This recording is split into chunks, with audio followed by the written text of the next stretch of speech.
বন্ধুরা, জন্ম যেমন সত্য, মৃত্যুও তেমন এক অনিবার্য সত্য। কিন্তু মানুষের মৃত্যুর পর কি হয়? আত্মা এই নশ্বর শরীর ত্যাগ করে কোথায় যায়? এই প্রশ্ন হাজার হাজার বছর ধরে মানুষকে ভাবিয়েছে।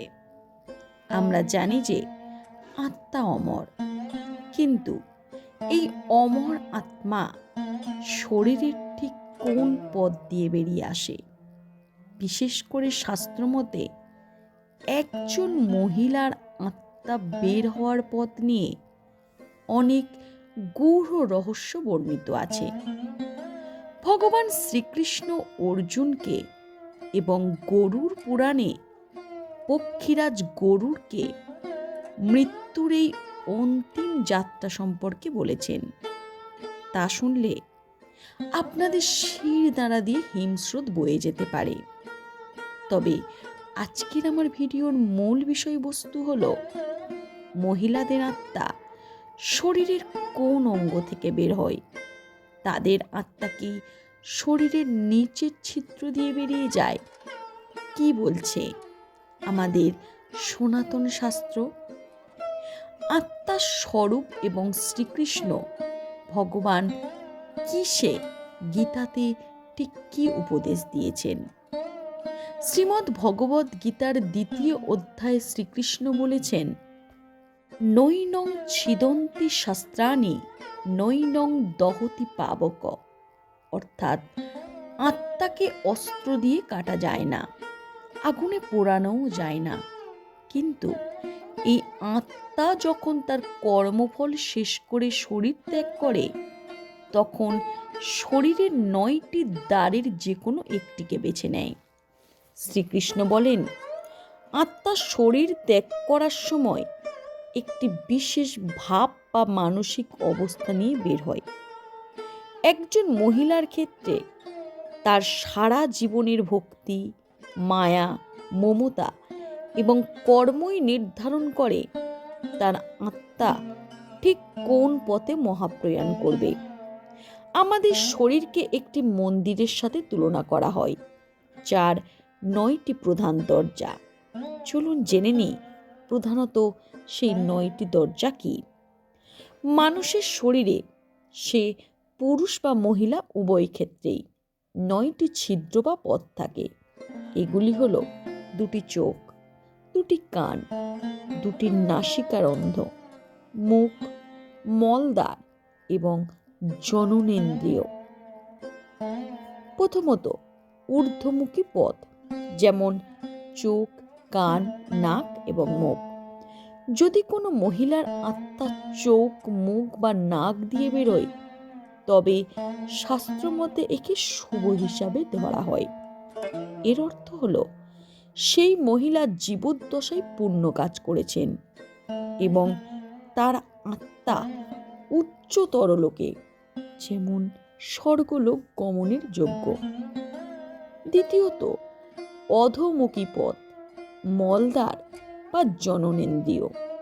যদি আত্মা শরীরের নিচের অংশ দিয়ে বেরোয়, তবে একে তামসিক গতির লক্ষণ হিসাবে ধরা হয়। এটি নির্দেশ করে যে সেই ব্যক্তি প্রচুর পাপ করেছেন এবং জাগতিক লালসায় অত্যন্ত আসক্ত ছিলেন। দশম দ্বার হল ব্রহ্মরন্ধ্র। এটি হলো শরীরের সবচেয়ে পবিত্র পথ। মাথার তালুর একদম মাঝখান দিয়ে যখন আত্মা বের হয়, তখন তাকে বলা হয় মোক্ষ বা মুক্তি। অত্যন্ত উচ্চ মার্গের যোগিনী বা সাধ্বী মহিলাদের ক্ষেত্রে এই পথ উন্মুক্ত হয়। মহিলার আত্মা তাহলে শরীরের ঠিক কোন অঙ্গ থেকে বেরোয়? এখন আসছি আপনাদের উদ্দেশ্যে বলা প্রশ্নের মূল উত্তরে। শাস্ত্রে বলা হয়েছে, মহিলাদের ক্ষেত্রে আত্মার প্রস্থানের বিশেষ কিছু বৈশিষ্ট্য আছে, যেমন পতিব্রতা বা পুণ্যবতী মহিলা। যে মহিলা সারা জীবন ভক্তি ভরে ধর্ম পালন করেছেন, সংসারকে আগলে রেখেছেন এবং নিঃস্বার্থ ভালোবাসা দিয়েছেন, তার আত্মা সাধারণত মুখ অথবা চোখ দিয়ে বেরোয়। মৃত্যুর সময় তার মুখমণ্ডল শান্ত থাকে এবং মনে হয় তিনি যেন ঘুমিয়ে রয়েছেন।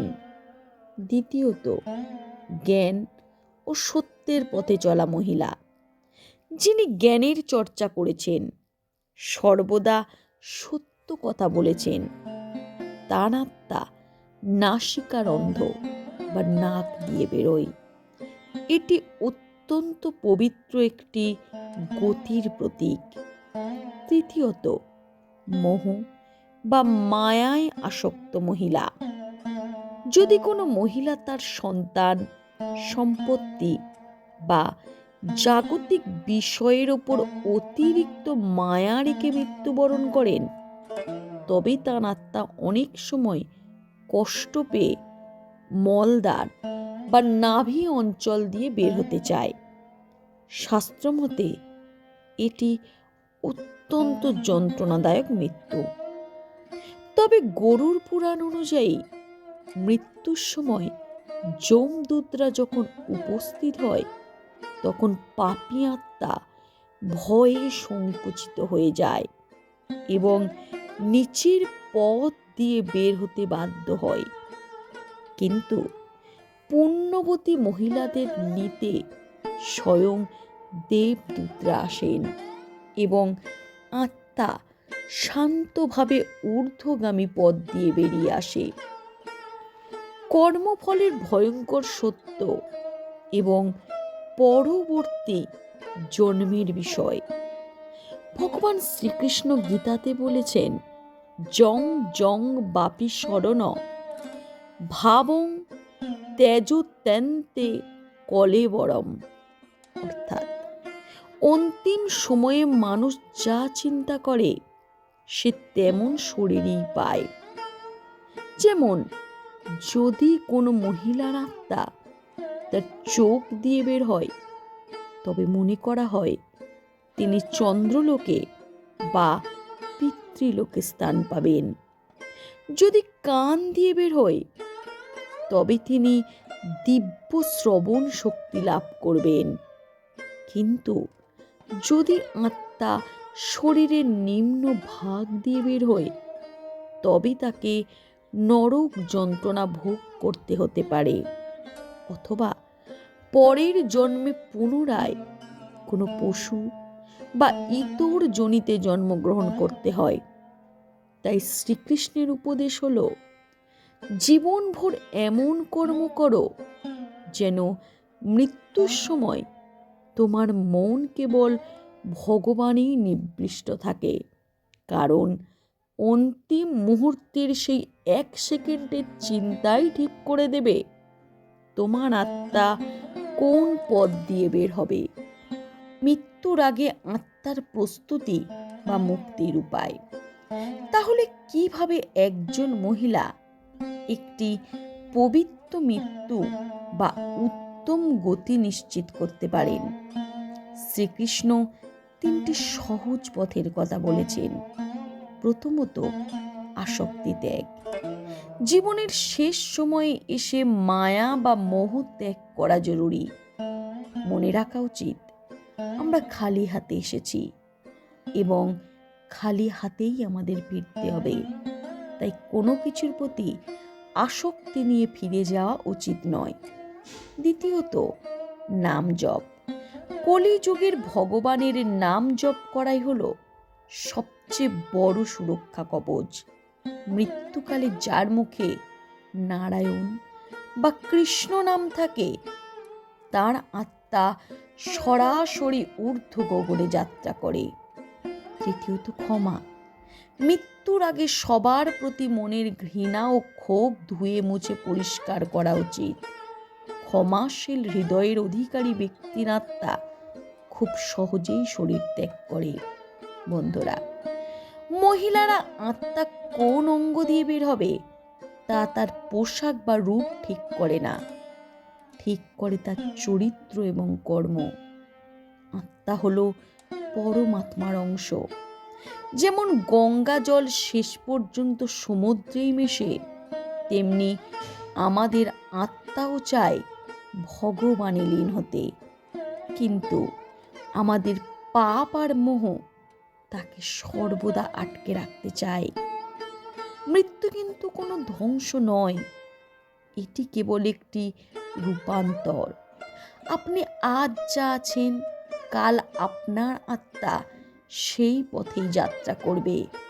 তাই শ্রীকৃষ্ণের চরণে নিজেকে সমর্পণ করুন এবং প্রতিটি কাজকে ঈশ্বরের সেবা হিসাবে পালন করুন। তো বন্ধুরা, আজকের আমার এই ভিডিও কেমন লাগলো সেটা অবশ্যই কমেন্ট করে জানাবেন।